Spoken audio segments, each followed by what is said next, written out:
Señor. Cantamos juntos. Bueno es alabar. Bueno es alabar al Señor, tu nombre, darte gloria, honra y honor. Por siempre bueno es alabarte, Jesús, y gozar en tu poder. Bueno es alabar al Señor, tu nombre, darte gloria, honra y honor. Por siempre bueno es alabarte, Jesús, y gozarme en tu poder. Porque grande eres tú, grandes son tus obras. Porque grande eres tú, grande es tu amor, grande es tu gloria. Porque grande eres tú, grandes son tus obras. Porque grande eres tú, grande es tu amor, grande es tu gloria. Con las palmas sería.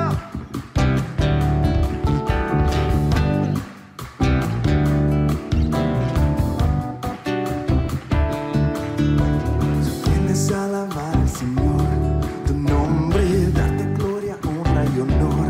Por siempre vienes a alabarte, Jesús, y gozar en tu poder. Vienes a alabar al Señor, tu nombre, darte gloria, honra y honor.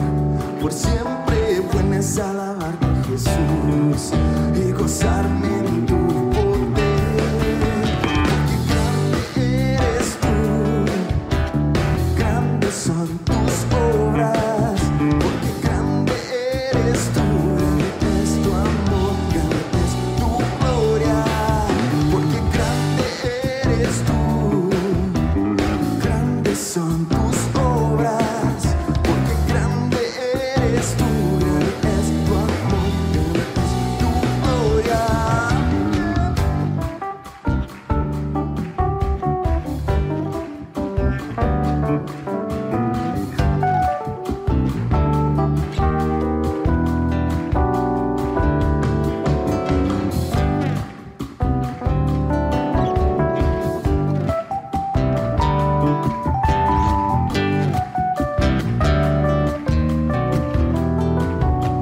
Nomás las voces semilla. Vienes a alabar al Señor, tu nombre, darte gloria.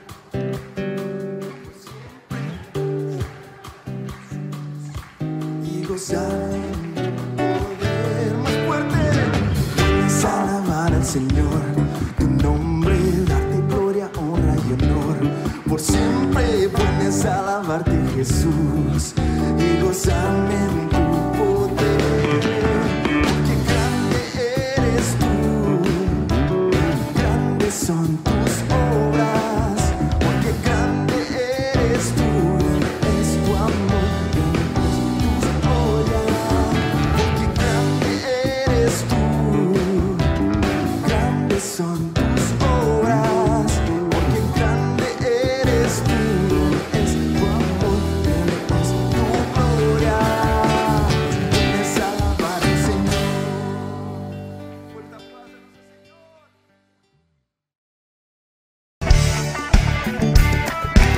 Sobre la tierra tú reinarás, Señor.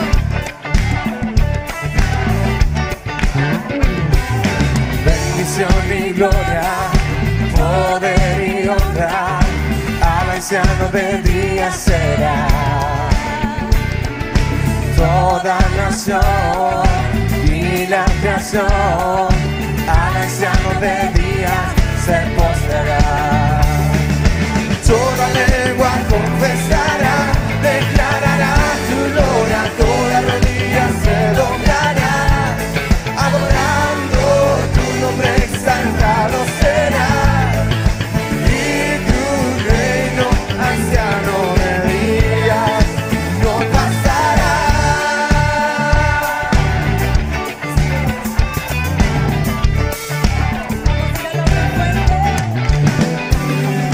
Bendición y gloria, poder y honra, al anciano del día será. Toda nación y la creación, al anciano de días se postrará.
ancianos de días cantar. Sobre la tierra tú reinarás, al anciano de días cantar. Tu gran dignidad, Dios, es sin igual, al anciano de días. Sobre Colombia, sobre Colombia tú reinarás, al anciano de días cantar. Tu gran dignidad, Dios, es sin igual, al anciano de días cantar.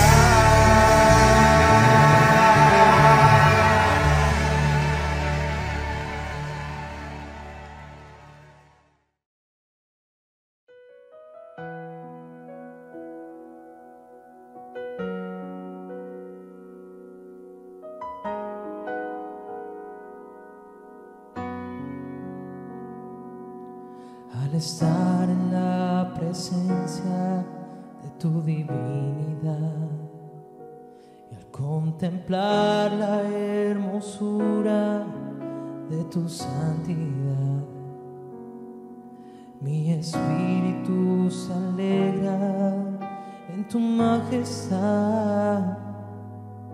Te adoro a ti, te adoro a ti. Cuando veo la grandeza de tu dulce amor y compruebo la pureza de tu corazón, mi espíritu se alegra en tu majestad. Te adoro a ti, te adoro a ti. Y al estar aquí delante de ti te adoraré, postrado ante ti mi corazón te adora, oh Dios, y siempre quiero estar para adorar y contemplar tu santidad. Te adoro a ti, Señor, te adoro.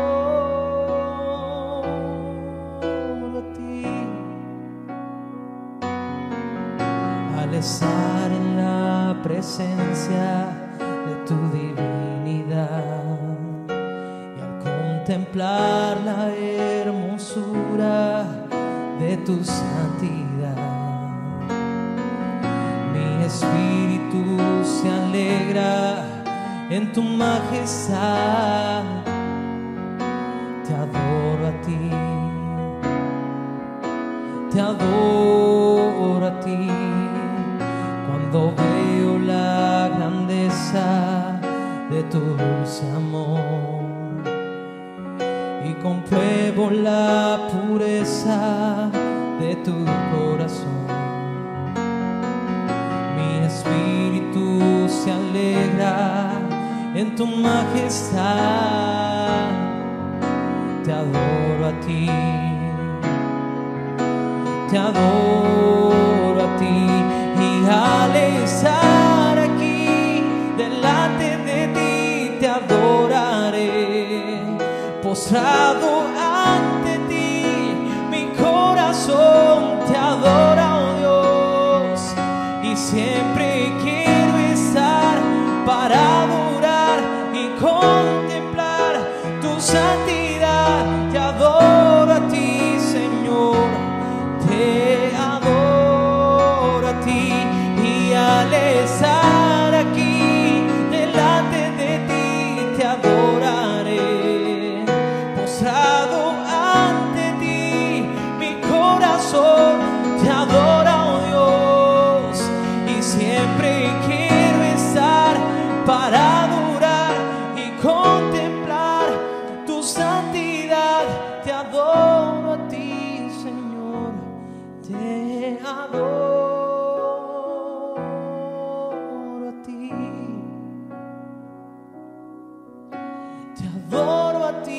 Señor, te adoro a ti.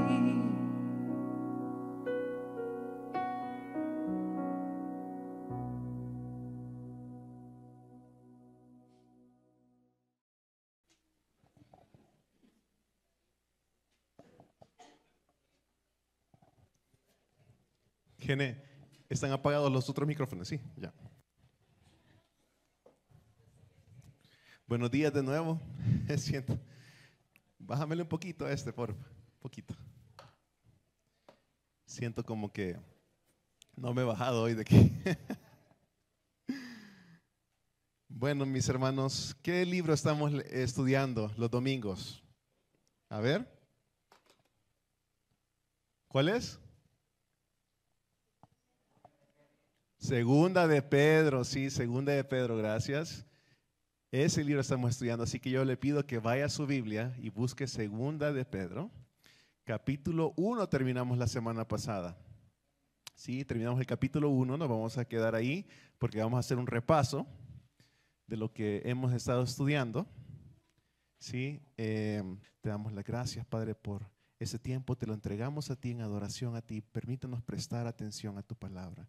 En el nombre de Cristo Jesús oramos. Amén. Sí, entonces la semana pasada estudiamos Segunda de Pedro, capítulo 1, ¿verdad? Como les decía.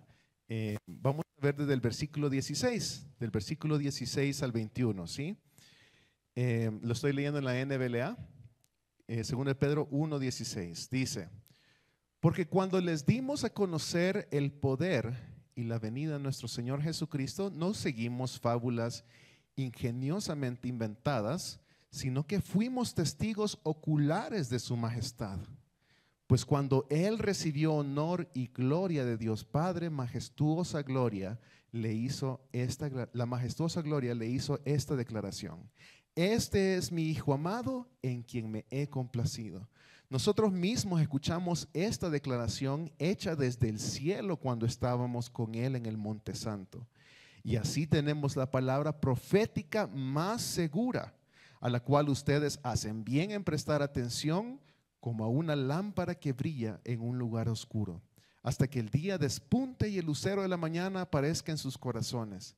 Pero ante todo esto sepan que ninguna profecía de la Escritura es asunto de interpretación personal, pues ninguna profecía fue dada jamás por un acto de voluntad humana, sino que hombres inspirados por el Espíritu Santo hablaron de parte de Dios. ¿Sí? Esto fue lo que estudiamos la semana pasada, mis hermanos. Entonces, hay varios puntos aquí. En este pasaje podemos ver cómo Pedro vincula su mensaje con el de los demás apóstoles para afirmar que todos predican el mismo mensaje. Por eso usa palabras como fuimos o testigos oculares en el versículo 18. ¿Sí? Nosotros mismos escuchamos esta declaración. ¿Sí? Estábamos en el Monte Santo, dice Pedro. ¿Sí? Entonces, recordemos cuál era el problema en la iglesia. El problema en la iglesia era que se habían infiltrado, y es el problema hasta el día de hoy, ¿sí? Se habían infiltrado falsos maestros, estaban dando falsas doctrinas, ¿sí? Entonces mucha gente estaba creyendo en estos falsos maestros. Sin embargo, uno de los papeles que Pedro toma en esta carta es el defender su apostolado y decir: yo estuve ahí, porque para ser apóstol tuvieron que haber estado con Cristo, apóstol con A mayúscula. Apóstol, mis hermanos, en el original quiere decir que es un representante legal, ¿sí? Es como un representante legal. Entonces, los apóstoles eran representantes de Cristo. Es como cuando usted le da un poder general a alguien, ¿sí? Entonces ese poder tiene, esa persona, ese alguien tiene la autoridad completa suya para ir a hacer actos, no sé, ir a comprar una propiedad, comprar un vehículo, etcétera, ¿verdad? Entonces esa persona tiene el poder absoluto. Y los apóstoles, en este sentido, tenían la representación absoluta de Cristo para ir y representarlos en el Evangelio, ¿sí? Entonces, por eso él viene y dice: yo fui, o estábamos, o los apóstoles conmigo estábamos cuando fue hecha una declaración desde el cielo de la majestad. Dios Padre declaró que Jesús era su Hijo. Al mismo tiempo que está defendiendo su apostolado, lo que está diciendo es: Cristo es Dios, ¿sí? También ese era otro de los importantes puntos en esta carta, defender la deidad de Cristo, ¿sí? Defender la deidad de Cristo. Y es importante recalcar lo que Pedro está diciendo en el 1:19. y así tenemos la palabra profética más segura. Primeramente, él fue testigo, él vivió con Cristo, lo vio resucitado, ¿sí? Aprendió directamente de él, y por eso dice, y así, con esa seguridad, porque fuimos testigos oculares y somos sus discípulos, ¿sí? Tenemos la palabra profética más segura. La palabra profética de las Escrituras, mis hermanos, puede considerarse aquí una prueba más sólida que incluso la experiencia espectacular de presenciar la transfiguración, porque la palabra de Dios venía desde el Antiguo Testamento dada a través de los profetas, ¿sí? Entonces, él está diciendo, Pedro, aquí, que esa palabra es la más segura, ¿sí? La palabra de Dios es totalmente segura. ¿Por qué? Dice después en el versículo 21, pues ninguna profecía fue dada jamás por un acto de voluntad humana, sino que hombres inspirados por el Espíritu Santo. O sea que está diciendo, la palabra de Dios es totalmente segura, primeramente porque es inspirada por Dios mismo a través de su Santo Espíritu, ¿sí? Y algunos, el versículo 19, algunos lo interpretan que este versículo trata acerca de la interpretación de la profecía bíblica, en el sentido de que a nadie se le puede interpretar las Escrituras o sea, nadie puede interpretarlas por su propia cuenta. Eso es como comúnmente se explica este versículo, pero la preocupación de Pedro aquí es acerca de la confiabilidad de las Escrituras mismas, ¿sí? La confiabilidad, el testimonio de la confiabilidad de las Escrituras mismas. Ese es el objetivo de Pedro en ese versículo, ¿sí? Porque está diciendo y está dando testimonio de que esa palabra, aunque ha sido escrita por hombres, ha sido inspirada por Dios mismo a través de su Espíritu Santo, ¿sí? Y este punto lo van a ver en 2 de Pedro 3:15.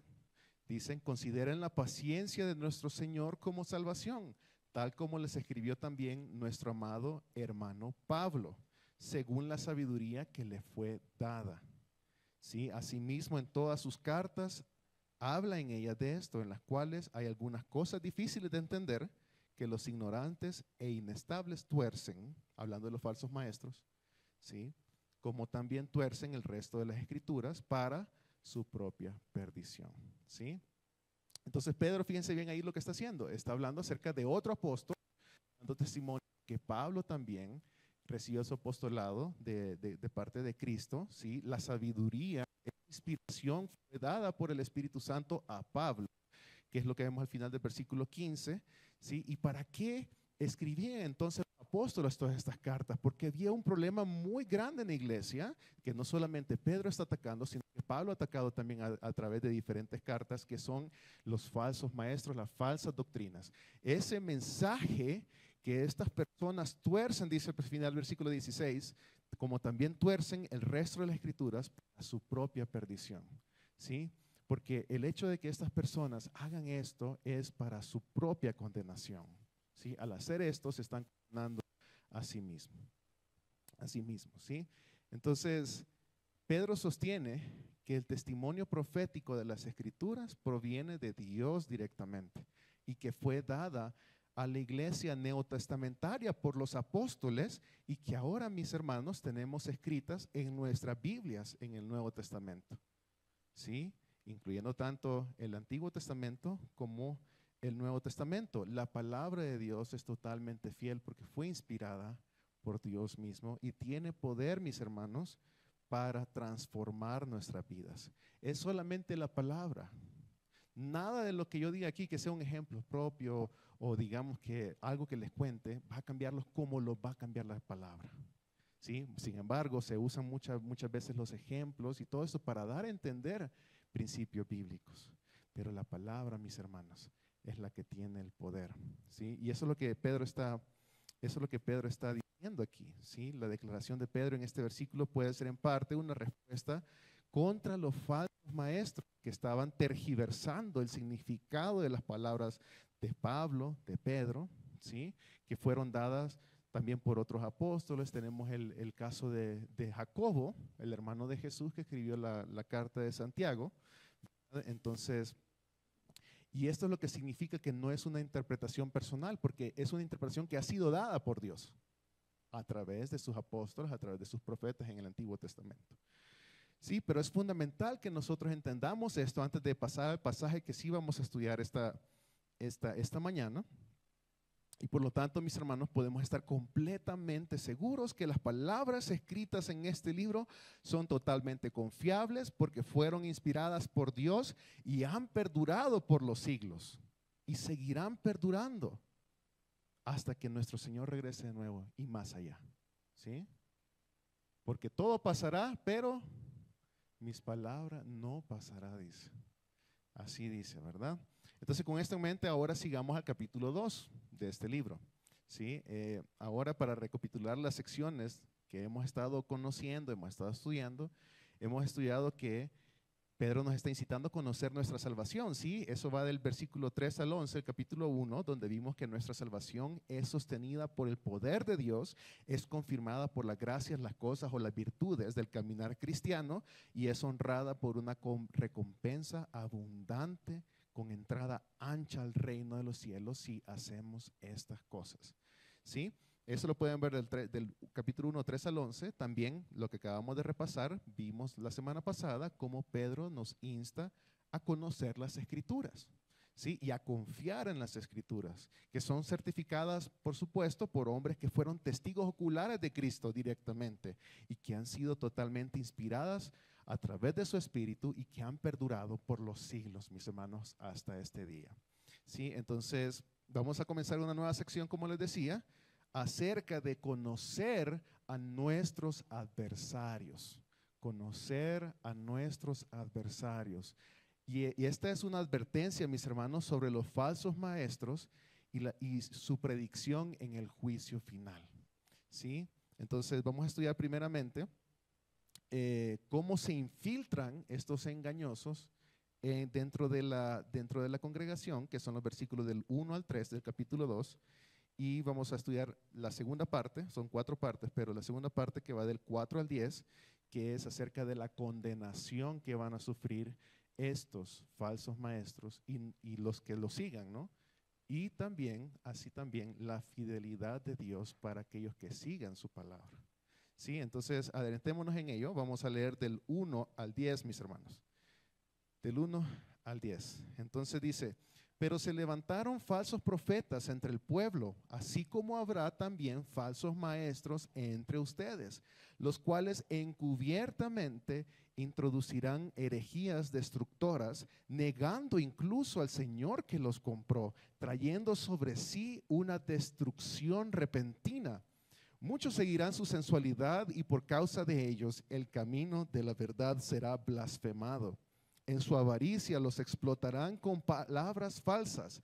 El juicio de ellos desde hace mucho tiempo no está ocioso, ni su perdición dormida, porque Dios no perdonó a los ángeles cuando pecaron, sino que los arrojó al infierno y los entregó a fosos de tinieblas reservados para juicio.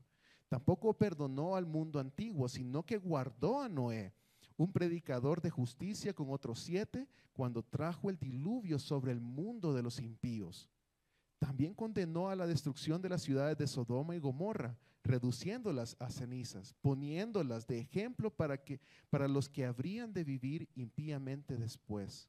Además, rescató al justo Lot, abrumado por la conducta sensual de hombres libertinos, porque ese justo, por lo que veía y oía mientras vivía entre ellos, diariamente sentía su alma justa atormentada por las iniquidades de ellos.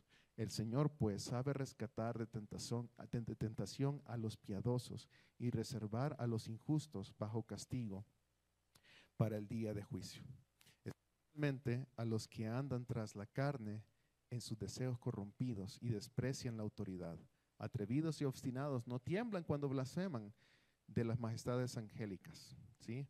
Ahí lo vamos a dejar, pero realmente vamos a estudiar hasta el versículo 9. Nos vamos a quedar ahí con eso que dice al final, cierra con broche de oro ese pedacito de esa seccioncita que dice: el Señor pues sabe rescatar de tentación a los piadosos y reservar a los injustos bajo castigo para el día de juicio. Solo quiero que tengan en mente esto, mis hermanos. la palabra de Dios nos guarda de la falsa doctrina.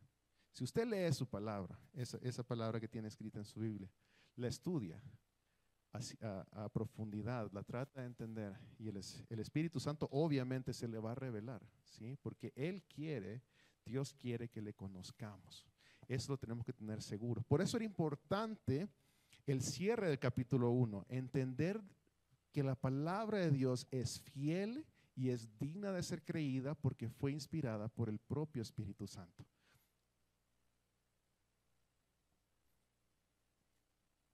Entonces veamos cómo se infiltran con engaño estos falsos profetas dentro de la congregación. Versículo 1.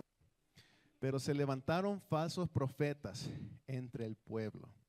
Fíjense que Pedro anteriormente nos había hablado cómo el mensaje de los apóstoles era verdadero porque era inspirado por el Espíritu Santo.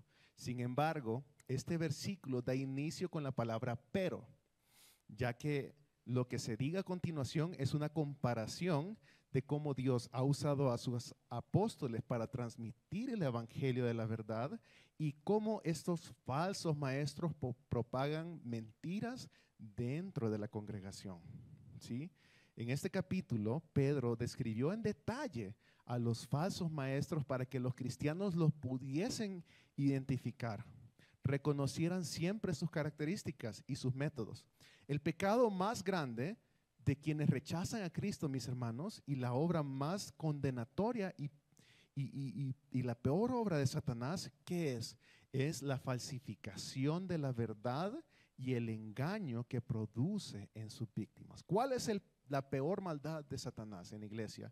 La falsificación de la verdad y el engaño que produce en la vida de sus víctimas. ¿Sí?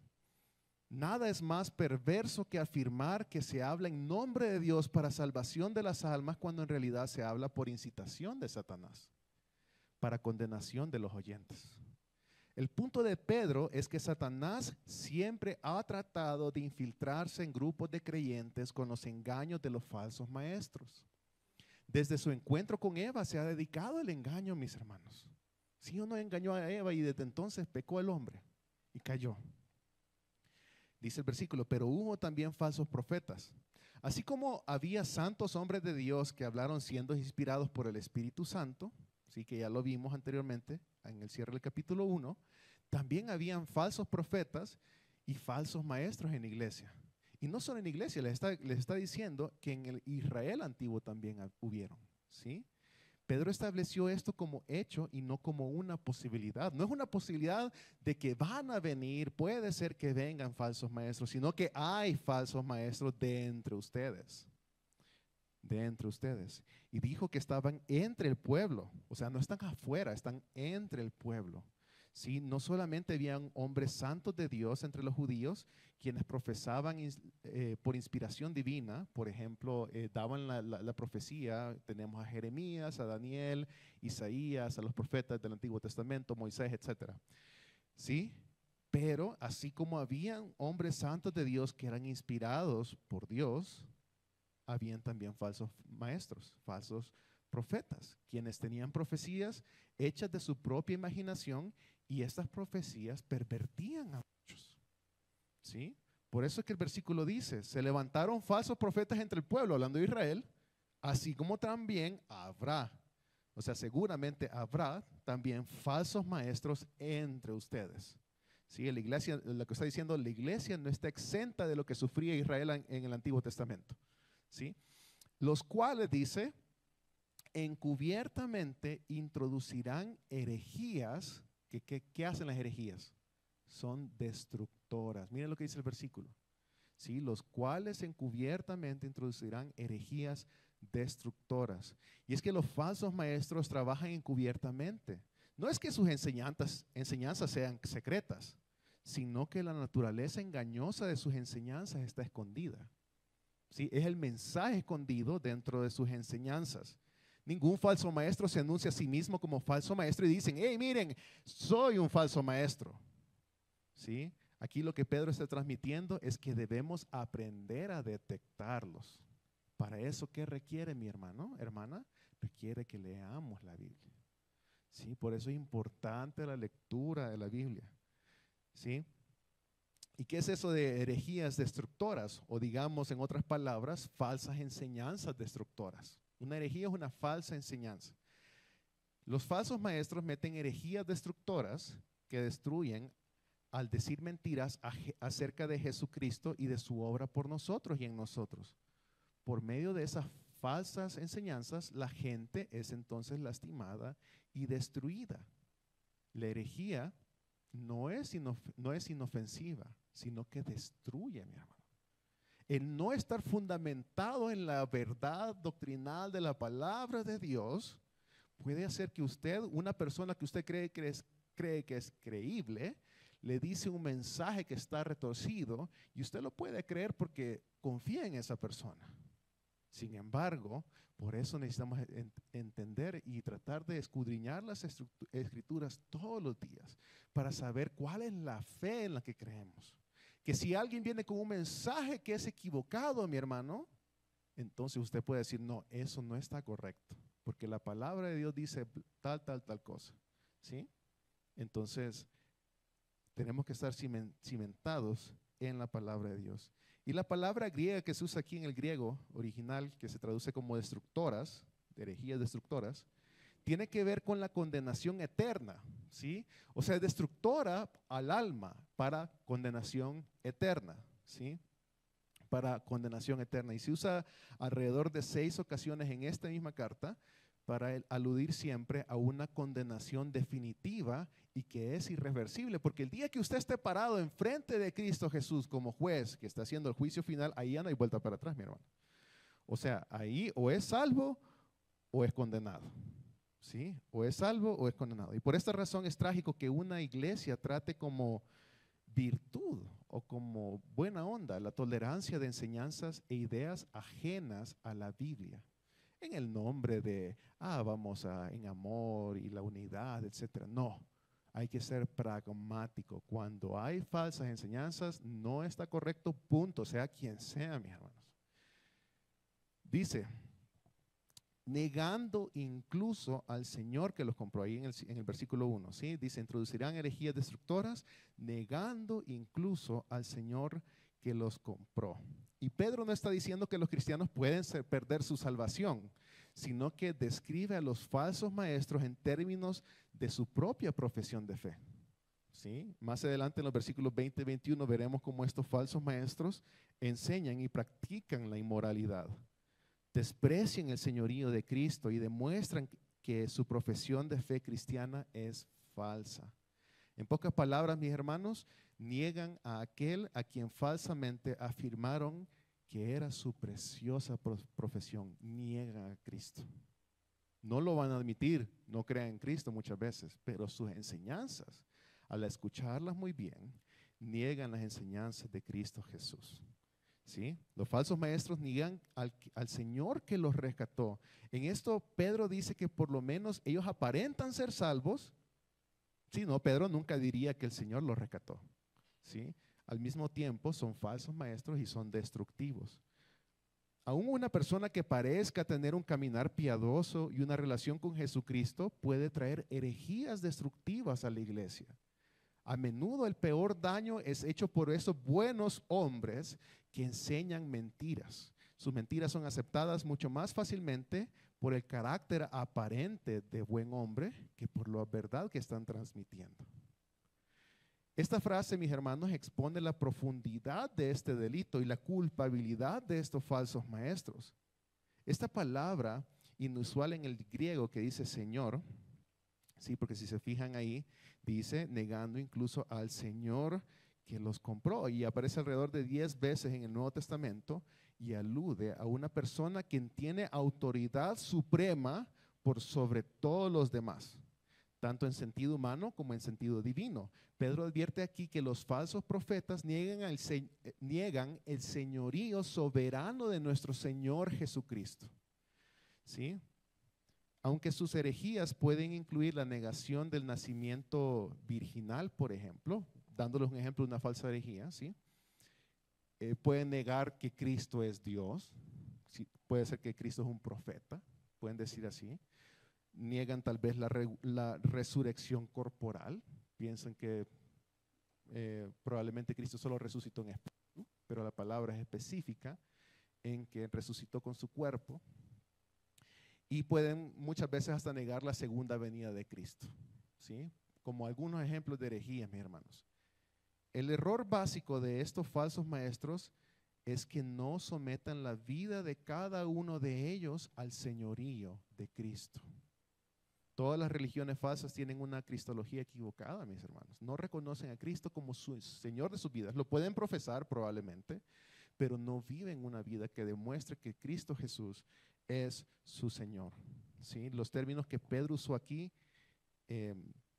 son más prácticos que teológicos, porque hablan como un amo humano tiene dominio sobre su casa, porque dice que es el Señor que los compró, ¿sí? Cristo es quien nos ha comprado con alto precio. ¿Cuál fue el precio? La sangre de Cristo, ¿sí? La sangre se usa para salvación, fue usada para salvación, ¿sí? Por la sangre de Cristo es que se selló ese nuevo pacto, ¿sí? ¿Cuál es el nuevo pacto? Que por fe el justo vivirá, ¿sí?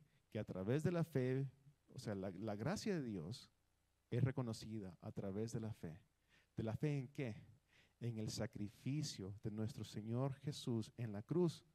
¿Por quiénes? Por aquellos que eran culpables, usted y yo, culpables, ¿sí? De ofender a un Dios que es santo y es digno, porque en nuestra carne, mis hermanos, no podemos reconocer que Cristo es el Señor si no es inspirado por el Espíritu Santo.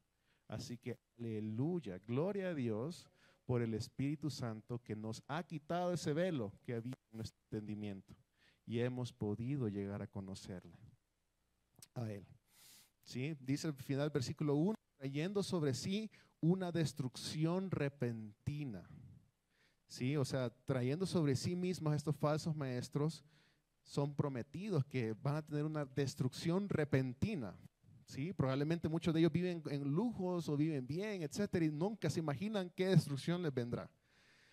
Aunque no son juzgados lo suficientemente rápido muchas veces, en la opinión de muchos, esta expresión se refiere al resultado o al pago por lo que hacen. Su juicio inminentemente se va a realizar, porque para Dios 1000 años es como un día, ¿sí? Y el hombre, ¿cuánto vive? En el mejor de sus casos, 70 años. Entonces, para Dios eso es una destrucción repentina, ¿sí? Es una condenación repentina la que le va a dar a estos falsos maestros. Versículo 2. Versículo 2. Muchos seguirán su sensualidad. Y la sensualidad, mis hermanos, recordemos que se refiere a la indulgencia que viene por los sentidos, ¿sí? A todo ese exceso y todo eso que mi carne quiere que entre por todos los sentidos, por visual, auditivo, por mi boca, aún por mi sentido del tacto, ¿sí? Entonces a eso se refiere la palabra sensualidad. O sea, una persona que es incorregible, que no se puede corregir, que es imprudente, y especialmente esta palabra se refiere a una inmoralidad sexual, ¿sí? En la primera carta de Pablo igualmente estudiamos esto, si usted lo quiere buscar por ahí, primera de Pedro, capítulo 4, versículo 3, si lo quieren volver a ver por ahí. Dice, muchos seguirán su sensualidad, dice en la Reina Valera. En la Reina Valera dice disoluciones. Muchos seguirán sus disoluciones, pero en el original la palabra tiene que ver con sensualidad, ¿sí? Con sensualidad. Y muchas personas profesarán ser cristianas, pero negarán el señorío de Cristo sobre la vida de cada una de ellas, al negarse a vivir como siervos obedientes de Cristo. Recuerden que estamos en un proceso de santificación. Eso quiere decir que Dios nos está apartando. Santo quiere decir apartado, ¿sí? Nos está apartando del pecado. O sea que si usted cada día que pasa de su vida no está odiando cada vez más al pecado, hágase una pregunta, que ¿qué está pasando? ¿Sí? Entonces, por trágico que sea, mis hermanos, estos cristianos nominales serán incluidos en la condenación, a que el Señor someterá a todos, tanto justos como injustos, en el día del juicio final, ¿sí? Dice, negar el señorío de Cristo mientras se afirma ser un creyente, mis hermanos, eso, mis hermanos, infecta, destruye a otras personas que ven y escuchan los mensajes de estos maestros. ¿Sí? Y lo peor, mi hermano y hermana, es que trae descrédito al evangelio. ¿Sí? Trae descrédito al evangelio. Vamos a 2 de Pedro 1:2, porfa, en la pantalla. ¿Sí? Esto trae descrédito al evangelio. Lo vamos a ver ahorita cómo lo dice. Ahí dice, y por causa de ellos, el camino de la verdad será blasfemado. ¿Sí? Dice, no, es 2:2, perdón, 2:2. 2 de Pedro 2:2. 2:2, ahí está. Dice, muchos seguirán su sensualidad y por causa de ellos, el camino de la verdad será blasfemado. ¿No le da un pesar a usted ese versículo? Que el evangelio sea blasfemado por causa de estos falsos maestros. O muchas veces nosotros cuando actuamos en pecaminosidad, ¿sí? Y otros lo pueden ver. Entonces nosotros, mis hermanos, manchamos el camino a la verdad. ¿Sí? Por eso es tan importante, más que por las apariencias, mis hermanos, es importante realmente tener una comunión con el Señor y rendirle al Señor nuestra vida, ¿sí? Cada una de las áreas pecaminosas en nuestra vida, para que el evangelio no sea blasfemado, ¿sí? Para que el evangelio no sea blasfemado. Y dice en la Reina Valera, por la causa de los cuales el camino de la verdad será blasfemado, ¿sí? Pero cuando habla del camino de la verdad está hablando del evangelio. El comportamiento inmoral de quienes dicen ser cristianos le da mala fama al cristianismo entre los incrédulos, mis hermanos. ¿Sí? A menudo se insta a los cristianos a exhibir un comportamiento ejemplar para que la causa del evangelio no sea obstaculizada. Debemos de no vivir por las apariencias, vivir porque necesitamos demostrar la fe en la que creemos. Que nuestra fe transforme nuestro actuar, ¿sí?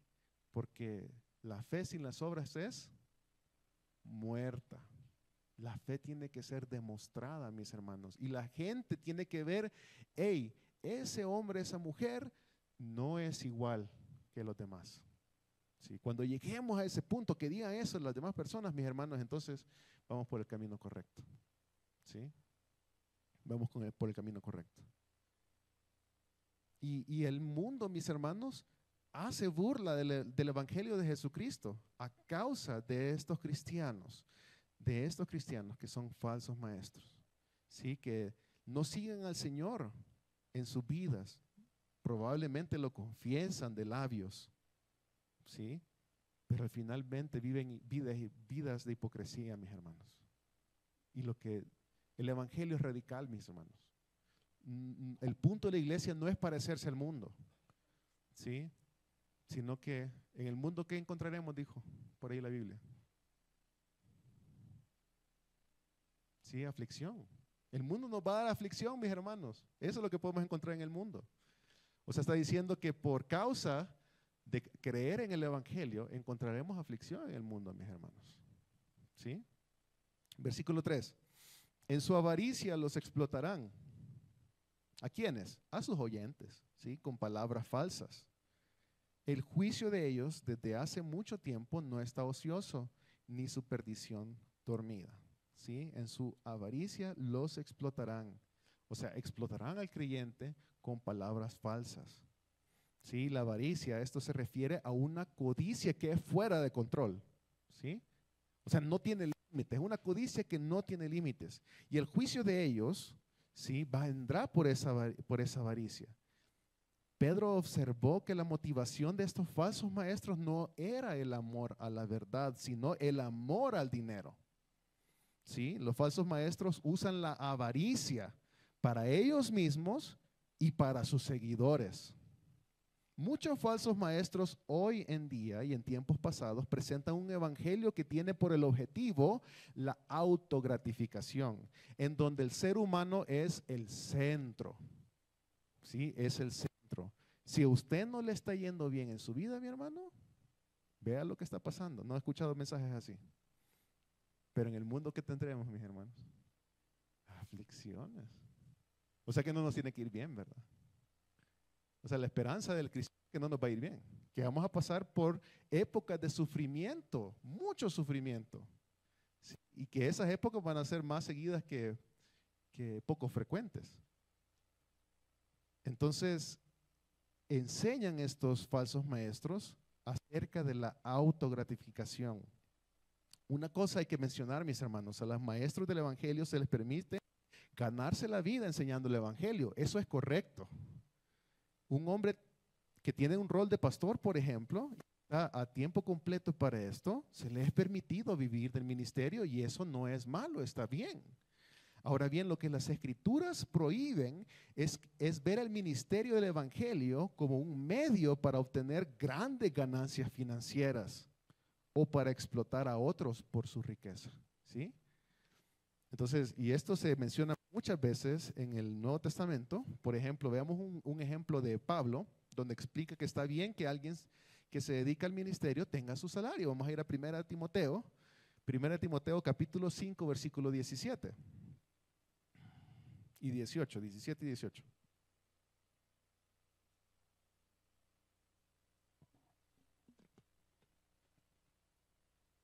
Dice, los ancianos que gobiernan bien sean considerados dignos de doble honor, principalmente los que trabajan en la predicación y en la enseñanza.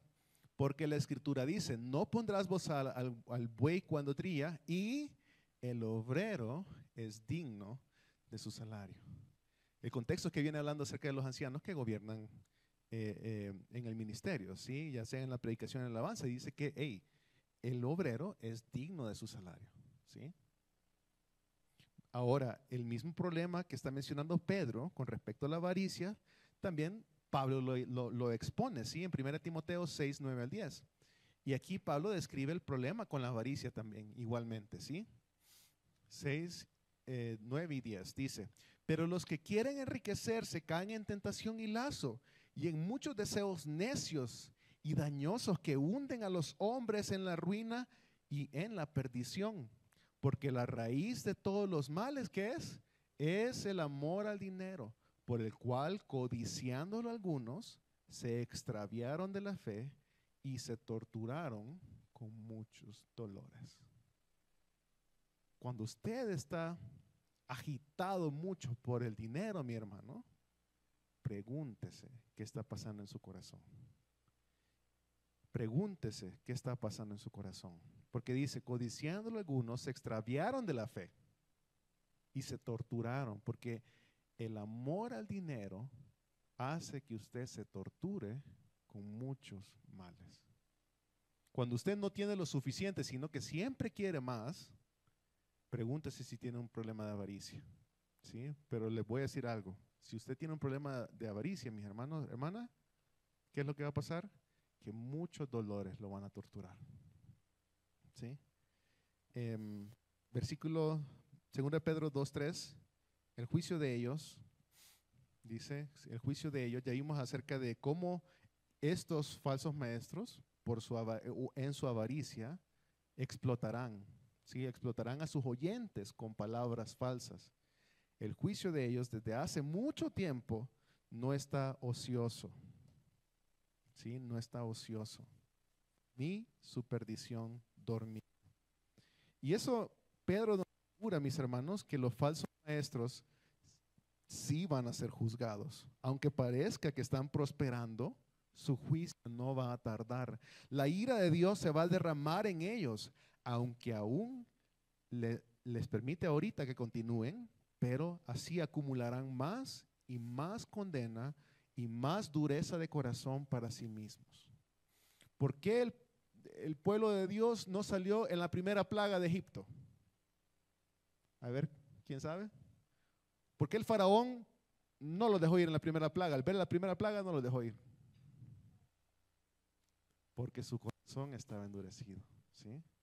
Y Dios a veces permite que a estas personas les lleguen más plagas y eso endurece más su corazón y así, ¿sí? Entonces aquí vemos ese principio que está diciendo Pedro, ¿no? El principio de que Dios va a condenar a los falsos maestros ya quedó establecido en la eternidad pasada. Por eso dice desde hace mucho tiempo. ¿Sí?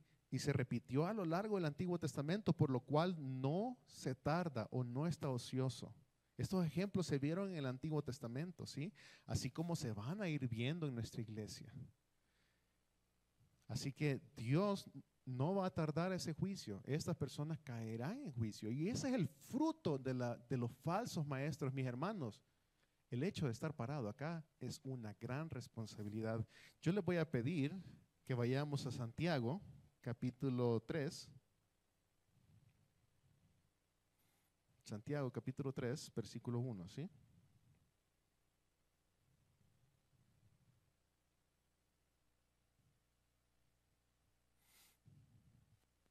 Capítulo habla acerca de la lengua, ¿sí? Del poder destructor que tiene la lengua. ¿Y con qué comienza este capítulo? Dice, hermanos míos, que no se hagan maestros muchos de ustedes. Jacobo lo que está diciendo, señores, miren, si usted no se tiene que ser maestro, no se haga maestro. No se hagan maestros muchos de ustedes, sabiendo que los maestros recibiremos un juicio más severo. ¿Sí? Porque estamos parados acá, los maestros de la escuela dominical, cualquiera que enseña la palabra de Dios, ¿sí? Considerado un maestro, tendrá un juicio más severo, porque cada una de sus palabras será filtrada a través del lente de las Escrituras. Y si no es fiel, recibirá su recompensa por eso. Entonces, estar aquí parados, mis hermanos, no, el que enseña aún en la escuela dominical, el que enseña la palabra de Dios en su casa, si no la enseña fielmente, ¿qué dice? Recibirá un juicio más severo. ¿Sí? O sea, hay una gran responsabilidad de enseñar las palabras. Porque esta palabra, mis hermanos, tiene el poder de dar vida. Pero si no se da fielmente esta palabra, tiene el poder de condenar. ¿Sí? Dice, vamos a Judas 1:4. Judas 1:4. Vamos a ver cómo que desde hace tiempo estos hombres han sido marcados. Dice, pues algunos hombres se han filtrado encubiertamente, el mismo lo que está diciendo Pedro, ¿sí? Encubiertamente, los cuales desde mucho antes, ¿qué? Estaban marcados para esta condenación. Impíos que convierten la gracia de nuestro Señor en libertinaje y niegan a nuestro único soberano Señor Jesucristo. ¿Sí? Esta es la radiografía de estos falsos maestros. Y Pedro, mis hermanos, personifica la destrucción como si fuera un verdugo que está despierto y alerta. ¿Sí? Regresemos a 2 Pedro 2:3, perdón. ¿Sí? Dice, el juicio de ellos desde hace mucho tiempo no está ocioso, ni su perdición dormida. O sea que está dando la idea de un verdugo, ¿sí? De alguien que inflige dolor, ¿sí? Castigo, que está despierto y alerta, listo para actuar en cualquier momento, debido a que Dios es por naturaleza un Dios de verdad, es un Dios santo, es un Dios justo. Él juzgará a todos los mentirosos y engañadores en cualquier momento, mis hermanos. ¿Sí? Vamos al segundo. Entonces ya vimos cómo identificarlos, vimos con respecto un poco acerca de su condenación. ¿Sí? Ahora vamos a ver cómo es que son condenados. ¿Sí? Y son condenados por su iniquidad. Y vamos a pasar al versículo 4 y pasaremos a ver cuáles serán las bases de la condenación de estos falsos maestros. ¿Sí? Esta sección comprende el versículo 4 al 10 y veamos cómo Pedro comienza a dar ejemplos de otros juicios en que Dios ha realizado contra injustos dentro de las Escrituras, dando testimonio de que si estos otros injustos han sido, de estos ejemplos que vamos a leer, han sido juzgados, cuanto más no van a ser juzgados los falsos maestros. Versículo 4. ¿Qué ejemplo vemos ahí, mis hermanos? ¿A quiénes no perdonó Dios? A los ángeles. ¿Sí? El primer juicio que vamos a ver, el primer ejemplo, Dios no perdonó, porque Dios no perdonó a los ángeles cuando pecaron, sino que los arrojó ¿a qué? Al infierno. No es que los va a arrojar, los arrojó al infierno. ¿Se entregó a dónde? Están en lugares felices como se ven en las películas, ¿verdad? Ahí que ellos están dando, infringiendo dolor a los que han pecado. No, Dios los echó en el infierno, en fosos de tinieblas. Imagínense de haber pasado de la luz inaccesible, que dice que Dios está en luz, ¿no? Inaccesible, haber pasado a fosos de tinieblas, reservados para el juicio, porque Cristo va, dice en Colosenses también esto, que va a enjuiciar toda la creación. Por eso ellos están en fosos de tinieblas esperando actualmente, ¿sí?, a ese gran juicio del trono blanco, donde dice, mis hermanos, que cielo y tierra va a huir de su presencia, de tan temible que es ese juicio, ¿sí?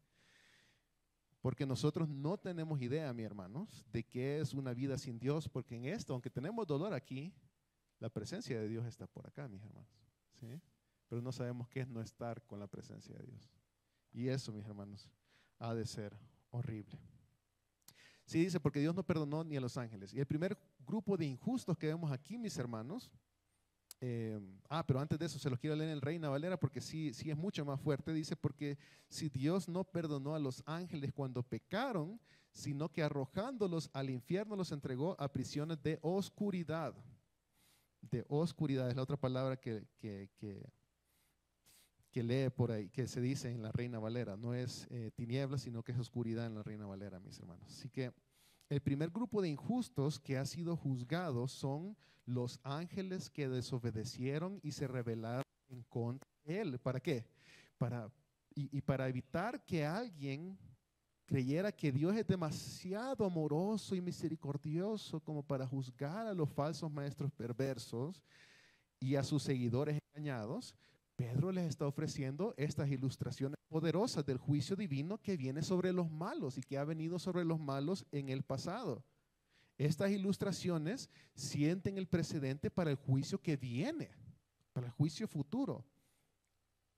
¿Y cuál es el final sobre los mentirosos y engañadores de los que está hablando Pedro? Aunque Dios no se complace en la muerte de los malvados, mis hermanos, para que vean esto que les estoy diciendo, Ezequiel 33:11. Ezequiel 33:11.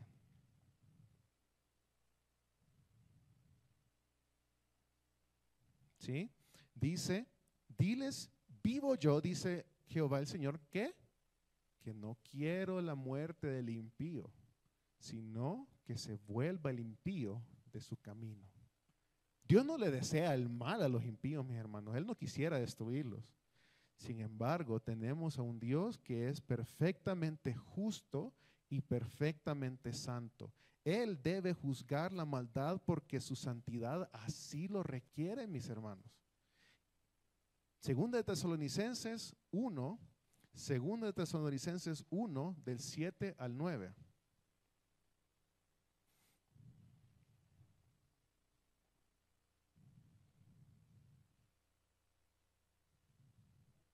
¿Sí? ¿Ya lo tienen ahí?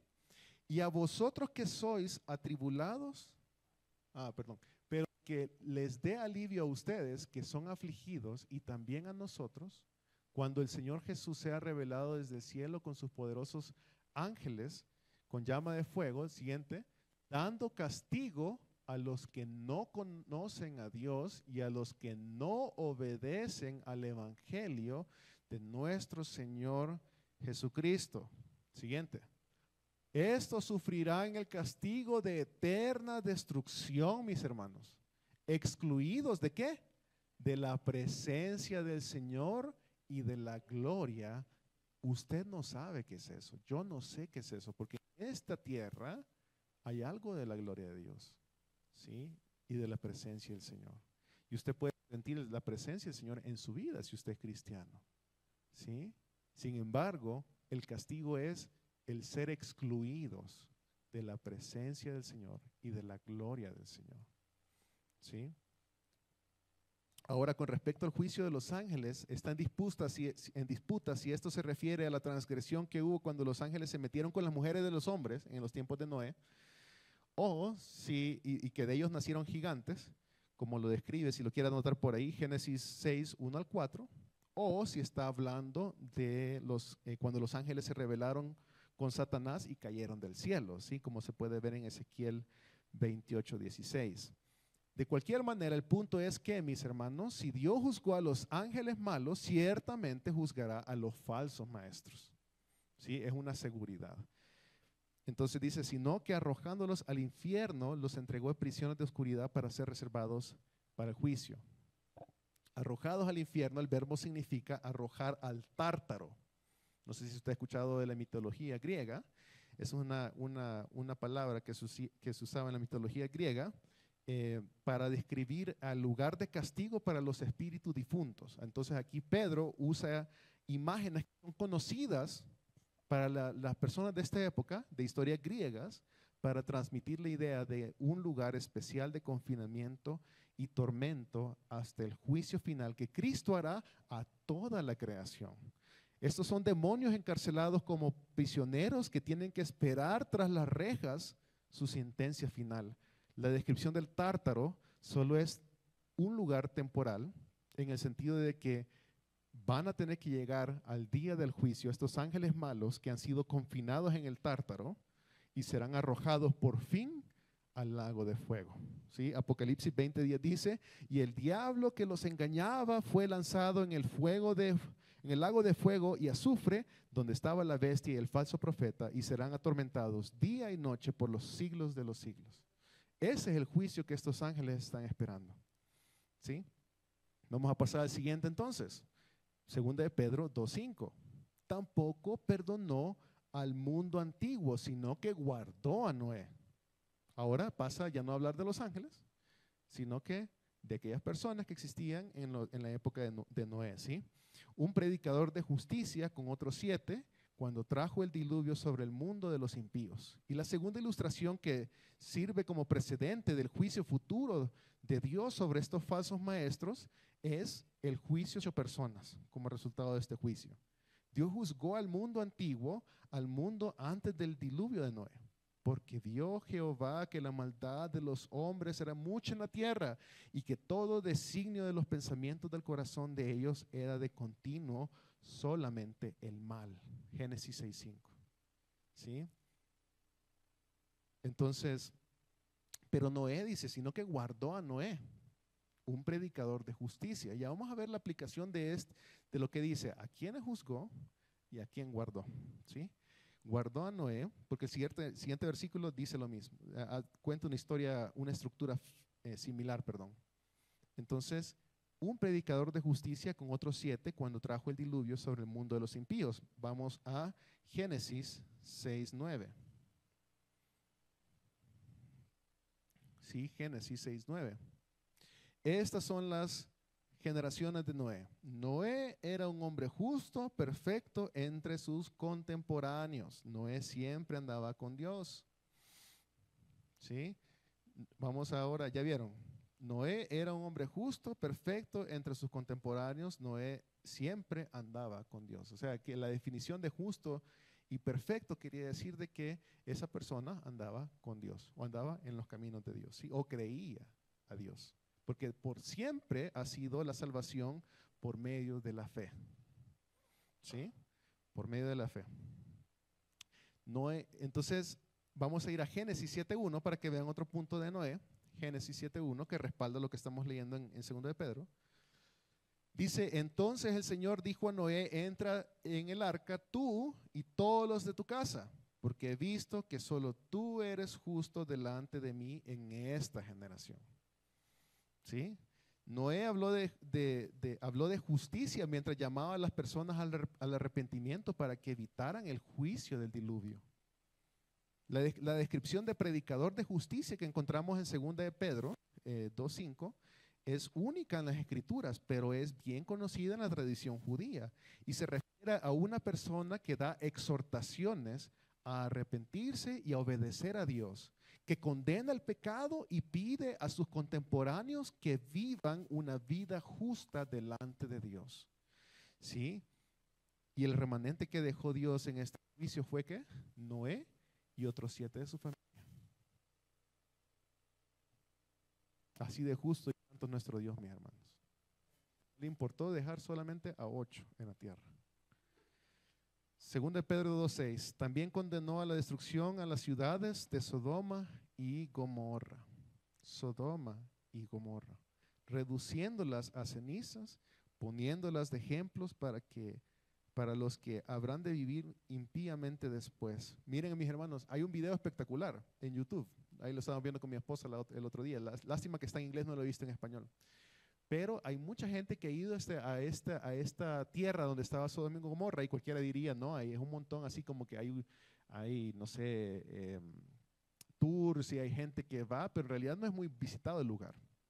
Y es un lugar que parece sal, ¿sí? Parece sal, pero es bien particular porque cuando usted agarra un trozo de esa tierra y le da fuego, se empieza a derretir esa tierra. Y es el único lugar en donde se encuentra ese tipo de tierra en toda la tierra, de todo el planeta, perdón, de todo el planeta. Es el único lugar donde se encuentra ese tipo de tierra que usted al darle fuego se empieza a incinerar. Y es impactante ver el juicio de cómo quedó esa ciudad, que hasta el día de hoy se puede atestiguar de cómo se quemó y con qué se quemó. Y de hecho de esa sal no se encuentra en otro lugar de la tierra, solamente ahí. Y este es el tercer antecedente para el juicio divino de estos falsos maestros en el futuro. Y es la destrucción total de Sodoma y Gomorra y otras ciudades menos prominentes de sus alrededores. Este juicio destruyó a todos los seres humanos por incineración en un área de grandes proporciones. Y es todo un valle, mis hermanos. Yo les invito a que busquen de gente que ha ido a Sodoma y Gomorra en la actualidad y en YouTube y van a encontrar, tal vez encuentran el video. Y mis hermanos, es impactante, ¿sí? Este es un modelo, un patrón que Dios utilizó para enviar un mensaje innegable a todas las generaciones futuras, en el sentido de que la maldad resulta en juicio. La maldad resulta en juicio, ¿sí? Entonces, ¿qué hace que los impíos piensen que pueden escaparse del juicio de Dios? Si la venida de su juicio es cierta, como Jesús lo dijo en Lucas 10, del 10 al 12. Lucas 10, del 10 al 12. Dice, mas en cualquier ciudad donde entréis, en la Reina Valera lo voy a leer, mas en cualquier ciudad donde entréis y no os reciban, saliendo por sus calles, decid, aún el polvo de vuestra ciudad que se ha pegado a nuestros pies, lo sacudimos contra vosotros. Pero esto sabed, que el reino de Dios se ha acercado a vosotros. Y os digo que en aquel día será más en aquel día, hablando del juicio final, ¿sí? Y en aquel día será más tolerable el castigo para Sodoma que para aquella ciudad. No hablando de la ciudad física, hablando de las personas que no quisieron recibir al Señor como su Salvador, ¿sí? Que el castigo de Sodoma y Gomorra, ese castigo es más tolerable que la destrucción que van a recibir estos en ese día. ¿Sí? Mis hermanos, para aquellos que rechazan la verdad y que no la predican fielmente, su juicio será más terrible que lo que fue el castigo para Sodoma y Gomorra. Dios juzgó a las ciudades de Sodoma y Gomorra, haciéndolas ejemplos de su juicio. Estos tres ejemplos que hemos visto de juicio hasta ahora nos demuestran el principio importante que Pedro quiere rescatar. Primero, Dios juzgó a los ángeles que pecaron, así que nadie es de demasiada estima para no ser juzgados. ¿Sí? Dios juzgó al mundo antiguo antes del diluvio, así que Dios no juzga basado en eventos próximos, sino que juzga por lo que la gente ya ha hecho. Y Dios juzgó a Sodoma y Gomorra, así que aún los prósperos, mis hermanos, que eran las ciudades prósperas, aún los prósperos van a ser juzgados. ¿Sí? La prosperidad no es símbolo de santidad. ¿Sí? La prosperidad monetaria. ¿Sí? Los impíos entonces serán condenados. Vamos a ver, pero los justos serán librados. Y como vieron en la historia tanto de Noé, el ejemplo de Noé, como en el ejemplo de Lot, vamos a ver qué pasa en Lot. Todavía no lo hemos visto, pero Sodoma y Gomorra, él sacó a Lot que era justo. En Noé también sacó a Noé, lo salvó que era justo. ¿Sí? Entonces, tenemos esa completa confianza que en el juicio santo de Dios, si en verdad hemos creído, Dios nos va a librar, ¿sí? De condenación. Segunda de Pedro 2:7. Además rescató al justo Lot, abrumado por la conducta sensual de hombres libertinos. Porque ese justo, versículo 8, por lo que veía y oía mientras vivía, esta está en la NBLA otra vez, porque ese justo por lo que veía y oía mientras vivía entre ellos, diariamente sentía su alma justa atormentada por la iniquidad de ellos. Pedro ya nos dijo cómo Dios libró a Noé, ahora nos demuestra que el Señor libró al justo Lot también. Y fíjense bien las palabras que usa de justo, de justicia. Por eso es importante que nosotros sepamos estas palabras, porque Cristo nos ha justificado, o sea, nos ha hecho justos. ¿Sí? La preservación y liberación de Lot le dio ocasión al apóstol, a Pedro, para remarcar que Dios sabe por igual tanto, así como sabe el destruir, así sabe el salvar, Él salva. Y que su bondad llevó a Dios a salvar al justo de Lot, ¿sí? Así como su justicia lo llevó a destruir a los rebeldes que no quisieron arrepentirse de sus malos caminos, ¿sí? Lot fue un hombre justificado por su fe en el Dios verdadero, como todos los que se salvan. La justicia divina le fue imputada por gracia mediante la fe, como sucedió también en el caso de Abraham. Sí, también hubo debilidad espiritual en Lot, mis hermanos, la cual se manifestó, por ejemplo, en inmoralidad. En Génesis 19:8 dice, cuando los hombres de Sodoma y Gomorra llegaron a preguntar por los ángeles que Lot resguardaba en su casa, ¿qué hizo Lot? Le ofreció a que se llevaran a sus hijas. ¿Sí? Eso es inmoralidad, mis hermanos. Y también borrachera, ¿sí? Sus hijas lo embriagaron. Su corazón seguía en Sodoma probablemente, aunque él sí aborrecía los pecados de su cultura y se esforzó por proteger a los ángeles de Dios. Pero para que vean que el hecho de que pequemos, ustedes todavía necesitan de mí todos los días. ¿Sí? Todos los días. Sin embargo, Lot, mis hermanos, obedeció al Señor porque se abstuvo de quedarse a mirar la destrucción de Sodoma. ¿Sí? Entonces, dice, además rescató al justo Lot abrumado. ¿Cómo estaba Lot? Abrumado por la conducta sensual de hombres libertinos. Y la palabra griega aquí de abrumado implica que Lot se sentía atribulado, con pesar en lo profundo de su ser por la conducta inmoral y escandalosa de las personas que vivían en Sodoma, Gomorra y sus alrededores. ¿Sí? Versículo 8 dice, porque ese justo por lo que veía y oía mientras vivían entre ellos, diariamente sentía su alma justa atormentada por las iniquidades de ellos. A medida vamos en este proceso de santidad, mis hermanos, en el que Dios nos lleva, es natural que vayamos aborreciendo cada vez más el pecado.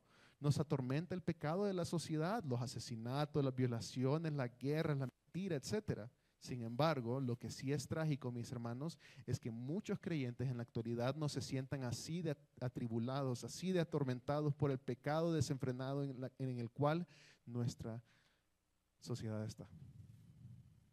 Se casan entre hombres, se abortan niños ya grandes, y para eso está bien. Yo tenía un compañero que era de Bélgica, y él me comentaba de que, hablando del aborto, ¿no? Entonces me decía, pues no, que en Europa eso hace rato se hace. O sea, nosotros somos una sociedad muy avanzada. O sea, para ellos es avanzado considerar ese tipo de cosas. ¿Sí? Esa es la mentalidad del mundo, mis hermanos. Esa es la mentalidad del mundo. Versículo 9, el Señor pues sabe rescatar de tentación a los piadosos y reservar a los injustos bajo castigo para el día del juicio. El Señor pues quiere decir, y esto implica, y pensemos en los tres ejemplos que ya hemos visto, ¿sí? Si Dios juzgó a los ángeles pecadores, a los impíos en el pasado, seguramente va a juzgar a los malvados de este tiempo en el juicio final, a los falsos maestros, y librará también a sus justos. Dios aplicó un juicio de devastación total sobre los seres vivientes. El diluvio, Sodoma y Gomorra. No estoy hablando de los ángeles, sino que solo seres vivientes nosotros, ¿sí? Sodoma y Gomorra y el diluvio. Pedro señaló que el pueblo de Dios fue rescatado y que nos debe dar tranquilidad que en el juicio final, mis hermanos, igualmente Dios librará de condenación a todos sus justos. ¿Sí? A todos sus justos. Sabe rescatar de tentación a los piadosos. Y aquí la palabra original que se usa para tentación en el griego puede significar un ataque con la intención de destruir. Porque la tentación viene de afuera, es externa, viene por el enemigo, el mundo. ¿Sí?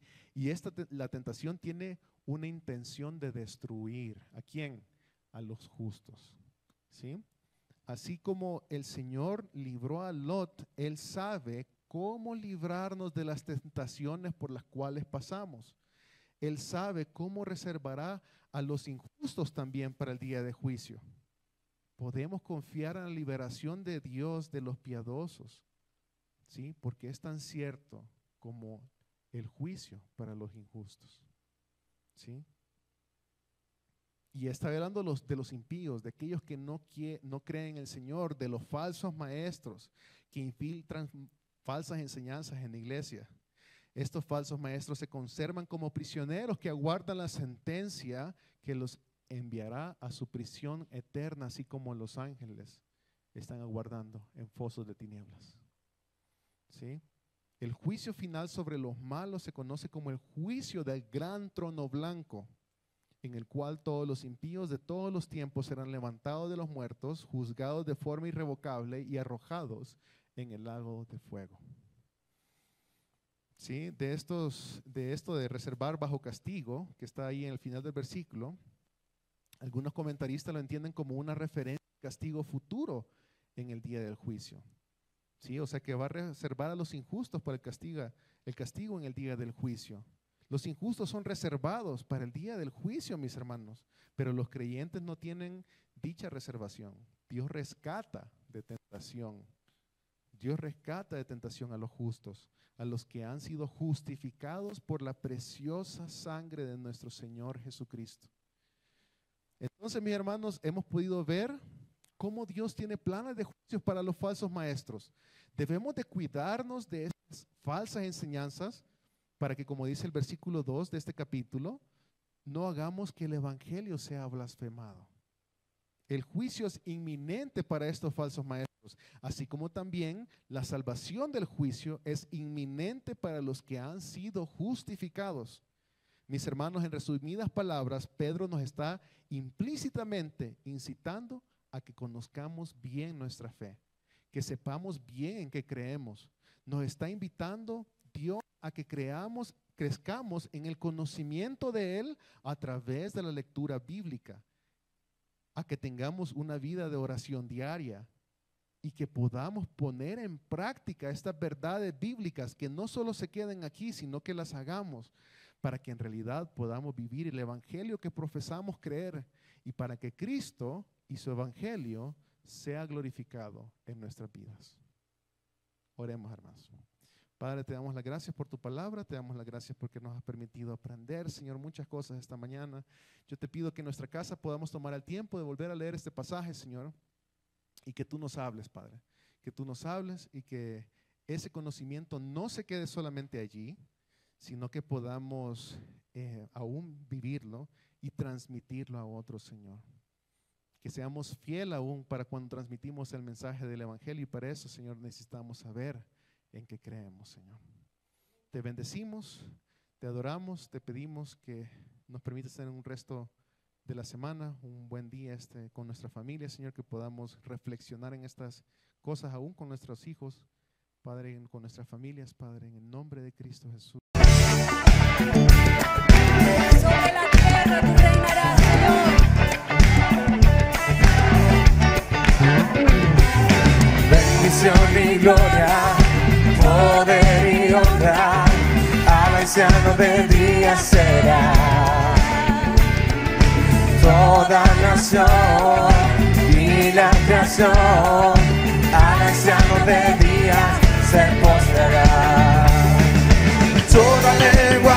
confesará, declarará tu gloria, toda rodilla se doblará, adorando tu nombre exaltado será, y tu reino anciano de días no pasará.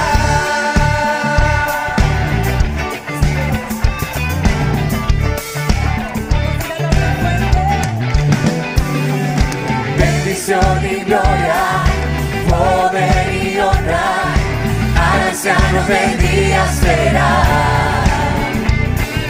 Toda nación y la creación, al anciano de días se postrará. Toda lengua confesará, declarará tu gloria, toda rodilla se doblará, adorando tu nombre exaltado será, y tu reino anciano de días no pasará.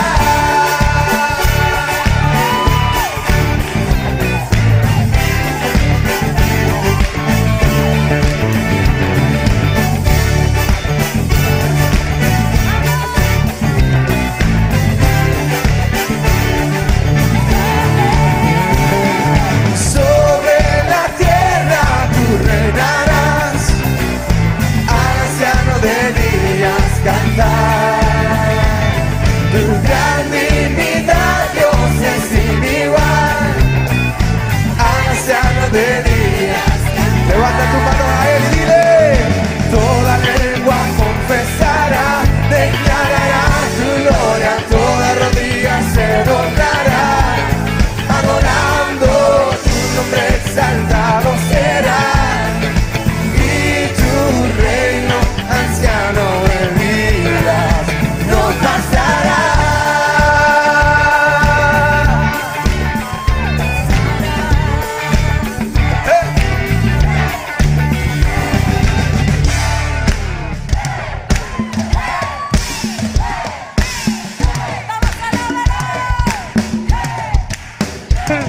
Como dice ese bajo.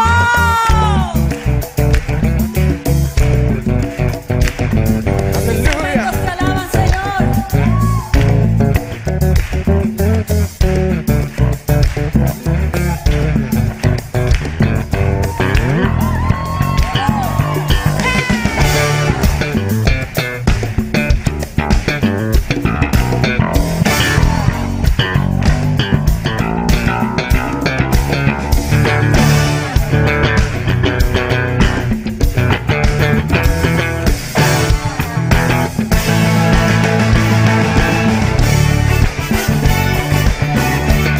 Tú reinarás, Señor.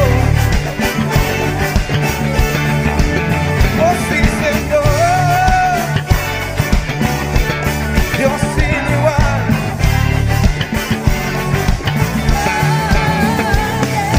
Sobre la tierra tú reinarás, al anciano de días cantar. Tu gran dignidad, Dios, es sin igual, al anciano de días cantar. Sobre la tierra tú reinarás. ¿Cómo dice? Al anciano de días cantar.